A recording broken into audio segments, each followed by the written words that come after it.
Hello. देखिए अब अपन बात करते हैं आज एक अंक के प्रश्नों की।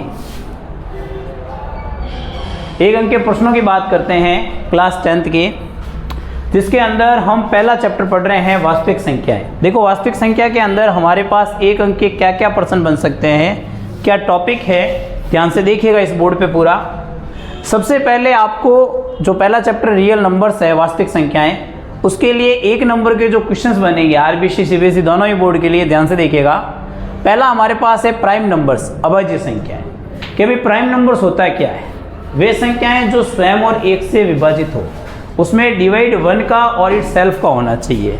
तो नंबर्स होते हैं 2, 3, 5, 7, उसके बाद में 11, 13, अपने पास 17, ऐसे नंबर चलते रहते हैं।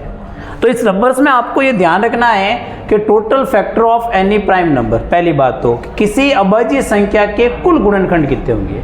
कुल गुणनखंड का मतलब है उसके टुकड़े क्या कर सकते हैं। जैसे मान लो 2 है तो 2 के टुकड़े 1 × 2 होगा, तो गुणनखंड कितने हुए 2, एक हो गया और एक क्या हो गया 2। आज 3 है तो उसके टुकड़े 2 होंगे, एक और एक 3। तो एक बात ध्यान रखना, इंपॉर्टेंट क्वेश्चन है, आपसे पूछा जाएगा किसी अभाज्य संख्या के कुल गुणनखंड बताओ, तो कुल गुणनखंड कितने हैं 2। उसके बाद में एट लीस्ट प्राइम नंबर, सबसे छोटा प्राइम नंबर कौन है 2। फिर आपसे पूछ ले 1 and only even prime number, सारे प्राइम नंबर में से एकमात्र इकलौता जो है वो इवन भी है और आपके प्राइम भी है, मतलब एकमात्र सम अभाज्य संख्या क्या होगी 2।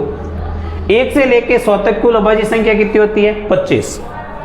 फिर हमारे पास आगे नंबर आता है कंपोजिट नंबर, भाज्य संख्याएं। इनको छोड़कर भाज्य संख्या है जैसे 4, 6, 8, 9, जिसके अंदर स्वयं का भाग जाए, एक का जाए और किसी का भाग जाए। तो 4, 6, 8, 9, 10 ये सारे नंबर्स लिखे हुए हैं। इसमें आप देखिए एटलीस्ट एक तो आपसे पूछा जाएगा कंपोजिट नंबर, न्यूनतम भाज्य संख्या तो कितनी है 4। और 1 से लेके 100 तक में कुल कितनी है 74। अब 25 और 74 99 होती है, तो एकमात्र ऐसी संख्या है एक जो ना भाज्य है और ना ही अभाज्य। याद रख लेना, नाइदर कंपोजिट और नॉर आपके क्या है प्राइम नंबर, वो कौन है 1। इस बात को ध्यान रखें। फिर आगे एक नंबर आता है को प्राइम नंबर, सहअभाज्य संख्या। देखो सहअभाज्य संख्या क्या होती है, को प्राइम नंबर का मतलब होता है ऐसे दो नंबर हो जिनके अंदर कॉमन 1 आना चाहिए। जैसे 3, 4, 5, 7, 5, 6 कॉमन 1 होना चाहिए। तो एक इंपॉर्टेंट क्वेश्चन यही बनता है कि कोई भी दो नंबर अगर मान लो को प्राइम नंबर दे रखे हैं तो को प्राइम नंबर का एचसीएफ हमेशा 1 आता है। इस बात को विशेष तौर पर ध्यान रखें। इंपॉर्टेंट क्वेश्चन है कि को प्राइम नंबर दे रखे हैं, उसका एचसीएफ हमेशा कितना होता है 1, और एलसीएम होता है वो उनका गुणनफल होता है। इस बात को ध्यान रखें, एलसीएम होगा गुणनफल और एचसीएफ क्या होगा 1 होगा। आगे बात करें इसके बाद में प्राइम फैक्टर की। प्राइम फैक्टर मतलब कैसे करते हैं, जैसे 425 लिखा है 425, प्राइम फैक्टर करना है तो जैसे पहले 5 का भाग दिया तो 5 × 40 और 55 25, फिर 5 का दिया 17 बार, फिर 17 का दिया 1 बार, तो इसके प्राइम फैक्टर अभाज्य गुणनखंड होंगे 5 की घात 2 × 7। यहाँ से काफ़ी बार क्वेश्चन पूछ लिया जाता है घातों का योग बताओ, तो ऊपर 2 और 1 को जोड़ दो, घातों का योग कितना हो गया 3। फिर हमारे पास अगला वर्ड आया जिसका नाम है फैक्टर, अपवर्तक। ध्यान रख लेना, हिंदी मीडियम वाले स्पेशल अपवर्तक किसे कहते हैं। अपवर्तक का मतलब होता है ऐसी संख्याएं जिनमें कोई दी गई संख्या के अंदर पूरा भाग जाए। जैसे आज मुझे 6 के अपवर्तक लिखते हैं तो 6 में किस किस का भाग जाएगा, 1 का जाएगा, 2 का जाएगा, 3 का जाएगा, 6 का जाएगा। तो 6 के अपवर्तक 1, 2, 3, 4। और अपवर्तकों की संख्या हमेशा सीमित होती है, इस बात को विशेष तौर पर आप ध्यान रखें, ठीक है। फिर एक होता है अपवर्तीय गुणज मल्टीप्लेक्शन। किसी 6 के अगर मान लो मुझे अपवर्तीय लिखने हैं तो पहाड़ा लिखना एक तरह से 6, 12, 18, 24, ये डैश डैश चलते रहेंगे, असीमित होंगे। उसके बाद में हमारा टॉपिक आया अगला एलसीएम, लसब निकालना।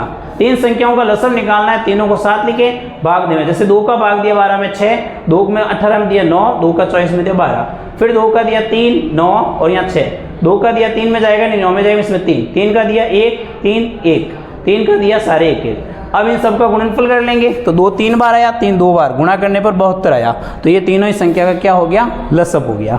फिर एक इंपॉर्टेंट बात ध्यान रखना कि अगर भिन्नों का लसब पूछ ले, फ्रैक्शन कोई दे रखे हैं उसका पूछे, तो याद रखना एलसीएम पूछे तो ऊपर एलसीएम नीचे एचसीएफ। कहने का मतलब है अंशों का तो होगा लसब और हरों का क्या होगा मसब, मतलब LCM of numerator and HCF of denominator. तो 12/7, 24/49 और 36/45 का अगर मुझे निकालना हो तो आप ऊपर क्या है 12, 24, 36, इसका तो अपन क्या निकालेंगे लसब। तो हमने लसब निकाला, देखो ये 12, 24, 36 का, ये आ गया 72, और नीचे जो दे रखे हैं उसका लेना मसब। तो मसब में अलग अलग किया जाता है और तीनों में जो कॉमन आता है वही उसका क्या होता है मसब। अब आपको इसका भिन्नों का लसब बताना है तो ऊपर तो आएगा लसब, नीचे आएगा मसब, तो 72/7। फिर अगला टॉपिक है हमारा एचसीएफ मसब। तो मसब के लिए आपको जैसे दो संख्याओं का निकालना है, अभी निकाल लिया 38, 44, 38 में 2 का दिया 19 और 19 का 1, इधर 2 का दिया 22, फिर 2 का दिया 11, 11। अब कॉमन क्या आ रहा है दोनों में 2, तो 2 इसका क्या हो गया मसब। अब ऐसे कैसे भिन्नों का लसब की जगह भिन्नों का मसब निकालना हो तो ऊपर वालों का तो क्या होगा मसब और नीचे वालों का लसब। लसब निकालना तो अंशों का लसब, हरों का मसब, मसब निकालना तो अंशों का मसब, हरों का लसब। तो ये फॉर्मूला हो गया HCF of numerator upon LCM of denominator. अब इसके बाद में पॉइंट है अगला हमारे पास कि दो संख्याओं का गुणनफल लसब और मसब के बराबर होता है, जबकि दो से अधिक कितनी संख्या आ जाए कभी उनका गुणनफल मसब और लसब के बराबर नहीं होता है। इस बात को ध्यान रखना। जैसे एक क्वेश्चन लिया मैंने, find the value of x, x का मान ज्ञात करो। यदि एचसीएफ दे रखा है, एलसीएम दे रखा है, अंदर संख्या x और 36 दे रखी है, तो दोनों ही संख्याओं का गुणनफल x × 36 है, मसब लसब के बराबर होगा। 36 को बट्टे में देंगे, 4 से 9 बार कटा और 9 का इसमें भाग देंगे 12 बार, तो x का मान 12 आ गया। फिर हमारे पास इसी चैप्टर के अंदर दो छोटे से पॉइंट बनते हैं, एक रैशनल नंबर, एक इरेशनल, परिमेय संख्या और अपरिमेय संख्या। p/q फॉर्म में होती है और q is not equal to 0 हो तो रैशनल नंबर, इस बात को ध्यान में रखें। अब जैसे अपने पास रैशनल होते हैं जैसे 7/3, -4, 0, यहाँ तो कंफ्यूज नहीं होगी।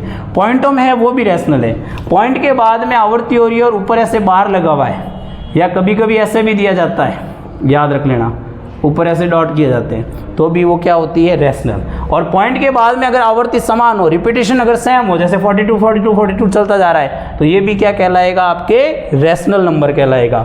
जबकि पॉइंट के बाद में आने वाले नंबर अगर अलग अलग हो तो वो रैशनल नहीं होगा, वो हमेशा इरेशनल होगा। और रूट के अंदर नंबर आते हैं वो भी क्या होगा इरेशनल। मगर एक बात ध्यान रखना, अभी मैंने √4 लिख दिया तो ये इरेशनल नहीं रैशनल होगा, क्योंकि √4 का कितना होता है 2।